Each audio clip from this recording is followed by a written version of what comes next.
Hi folks, no sooner had I done my video on the KX-USB-C2 charging board than I've actually been sent a couple of updates from Neil, G7UFO, so we'll come on to them in a minute. But the last video was really about installation of the board and getting it up and running. In this video I'm going to describe some of the features that are really handy and will enhance your KX2, and then we'll come on to the package. So the first thing really is, once you've got your board installed and you've activated it in the menu, as I showed you in the last video, you can simply use it to show you some more information about your KX2. So let's have a quick look at that now. So the first thing we'll look at is the real-time clock. If you've never had a real-time clock board in your KX2 before, this is how you set it up. So if I tap the display button on the radio, it changes from frequency to the various parameters which can be displayed. One of them now is the clock. I've got power supply voltage, battery drain, etc., various other bits and pieces that have always been in there. But if I go back to the clock, if I want to change the time or set the time up for the first time, press and hold display, it takes me to the setup menu. Under time, if I tap button 1 on the left hand side here, that allows me to change the hours in 24-hour clock. Button 2 will allow me to change the minutes, and button 3 the seconds. It's dead simple.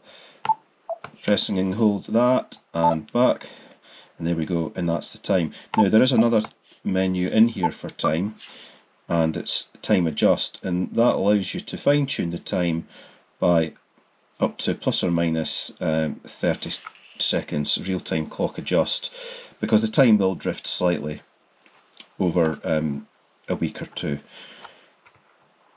So there you go, that's how that works. Now I want to talk about the various charging modes and LED lights and all sorts of other bits and pieces that this board is capable of, which will really enhance your experience with the radio. First of all, let me show you, I've got a QRP Labs dummy load plugged into this thing, and that's just a precaution in case I press the transmit button by accident or put the radio into transmit. So first of all, when I plug the USB-C in, I thought it was a white light. I'm slightly colourblind. It's a magenta light. Now, charging is by default disabled when the radio is powered on. If I now power my radio off,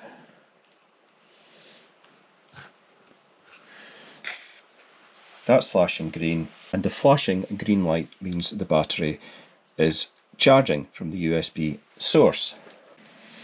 The charging voltage is 12.6 volts for a 3S battery, and it charges at 2 amps, which is actually quite a very sensible charging current for a 3S lithium-ion battery.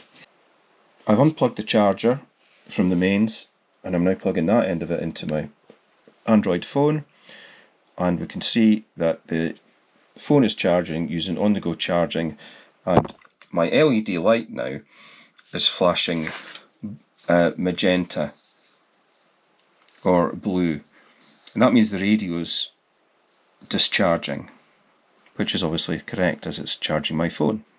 Apologies for if I get these colours wrong, but I am a little bit colourblind. When you turn the radio on, charging is paused or inhibited. Now the reason for that is, Manuel says that the charging board may cause a little bit of QRM, possibly 1 S point. If you're happy with that, you can actually go in and change the firmware. Okay, so let's have a little look at the configuration. So there's a hole in the end panel here. Carefully insert something, nothing too sharp, and you can just feel a push button. Now I've tapped that once, a short press. That attempts a power delivery roll swap, so that's if you've got a device connected to it that can also supply power as well. So it's like to me, to you, to you, to me.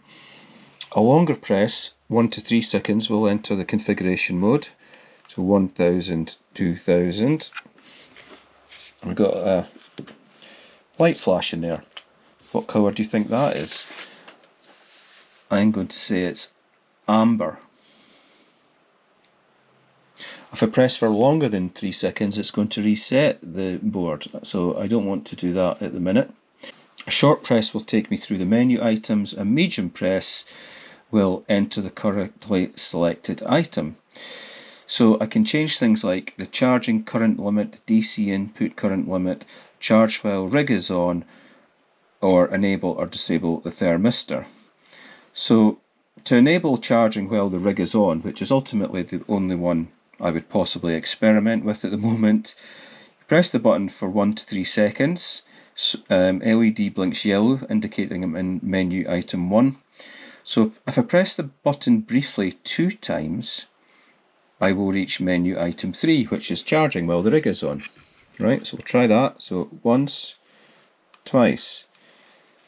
So you can see now the LED is flashing at 3 times and then there's a break, and that lets me know that I'm in that menu.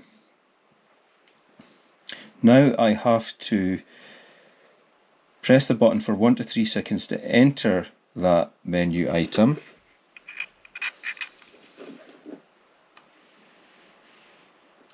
And you see it's gone blue there. That says it's currently disabled. If I press the button briefly, it toggles it. I've got 2 flashes there, and that means I have now enabled charging while the radio is turned on. Now this is all written down in the instruction manual that you can get off of GitHub. So I'm just showing you, if you follow the instructions, it is relatively easy to do. Now that I've finished setting this up, I need to give it a really long press. And after 3 of those very long presses, I'm right back out and the radio is saved the settings and back in its normal mode. So I plug the USB in. Now the radio is turned on and it's also charging. Now there are some other configuration settings, really advanced ones, but these require you to configure them via the EEPROM, and that's beyond the scope of this video. Okay, with that done, let's have a look at what I got in the little envelope from Neil, G7UFO. Put these instructions away, never to be read again. Right, first thing, pretty straightforward really. Neil's started laser cutting the little Kapton tape sections. You saw when I assembled my radio, the Kapton tape didn't adhere properly around the radio, so this is just an enhancement, which means the insulation of the board will be improved. And this little piece of plastic here is a little lens for the LED, because at the minute the LED is just shining out of a hole in the back of the KX2 case. So I'm going to fit this to the end of the board very quickly and just show you what it looks like. So you'll see I've taken the board out the radio to fit this little cool little bit of plastic that just slots into one of the threaded inserts, and you can also see that the new piece of Kapton tape is a bit more sophisticated than the original one, so both sensible upgrades. So I'll put this back together quickly and I'll show you what it does for the radio. Well, before I go there, 1 or 2 people have talked about having to remove the RF board to install the new charging board. Now, that's all to do with some KX2s not having very big solder pads where I inserted the pins that you saw in the last video. Mine have soldered in perfectly well. So given that the KX2 is designed in sort of kit form, it's not too difficult to take the board out if you need to. This one's got an internal tuner in it, so that would have to come out, and also the other end panel, and then you could take the RF board out. That's not in the scope of this video. I found that I was able to solder the pins in really easily. Partially reassembled, you can see how the transparent lens is going to work, and also how the extra bit of Kapton tape has really improved the insulation. It just makes a much neater job. But look at this, I've just plugged the radio back into the USB charger, and the LSB is much more visible at a much wider range of angles, so that's a really worthy upgrade. So thanks Neil, I'm sure Neil will be including these in all the boards you'll be dispatching from now on. So I'm absolutely delighted with this. The biggest thing here is that I'm not going to have to open the back of this radio up, disconnect the speaker to change battery all the time. This battery is going to be in here for a long time, and I've now got the flexibility of using power banks and power supplies and all sorts of stuff to keep this KX2 powered up. If you've got any questions or comments, I look forward to hearing from you. But that's all for now. 7-3.